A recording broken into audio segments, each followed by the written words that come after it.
And we're at the start now in the Fawley Challenge Cup. It is Seattle Preparatory School from the United States of America and Hartpury College. This is a junior men's quad, no coxswains in these boats, so you're hearing the athletes call to each other as they get themselves straight and away down the course.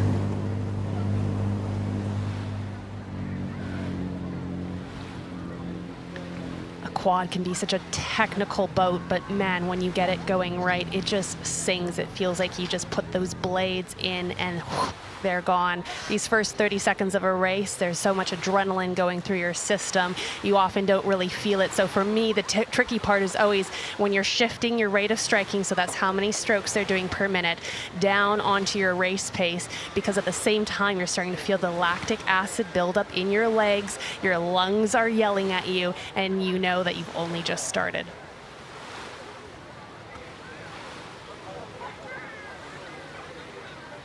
It's really interesting watching these two different crews and how they're rowing, as we see a little steering correction there from the umpire to Seattle Preparatory School from the USA.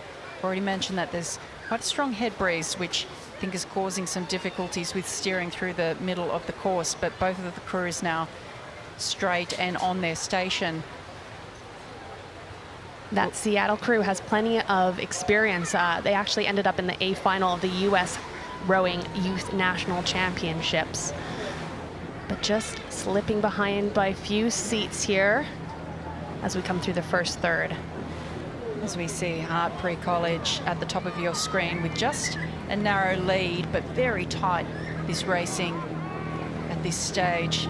Hartpury a lot more back-ended in their rhythm, really strong, pushing the boat away each stroke, but Seattle Preparatory, it's really unfussy, and I really like that they don't have that sort of yank on the back of the handle, but they have a really lovely float out and length over their feet.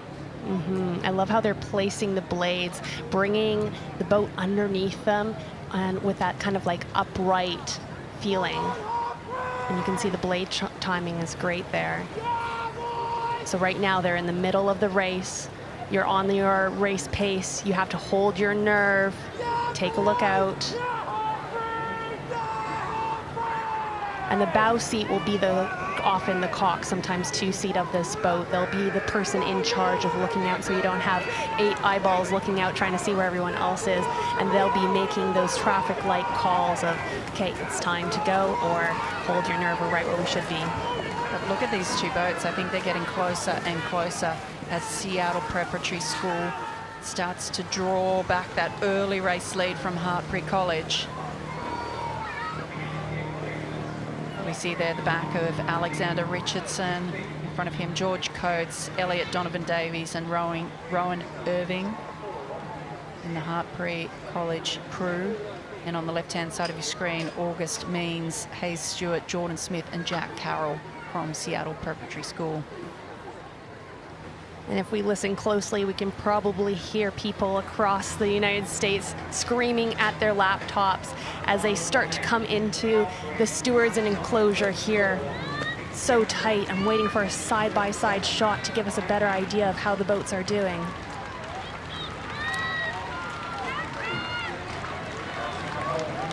Both crews now will be looking to turn the dial to wind the rate, bring the rate of striking up.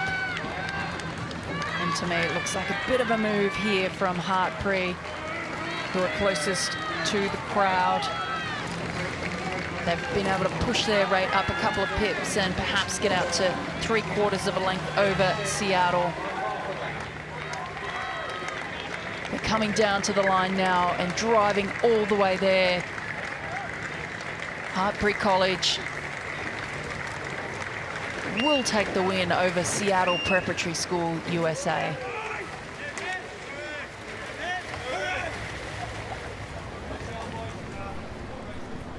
This gives us a great shot of the exhaustion. When we're talking about rowing, Sarah, we talk about how beautiful, linear, calm, cool, collected, all very privileged words to use from the commentator's tower here with my coffee in hand.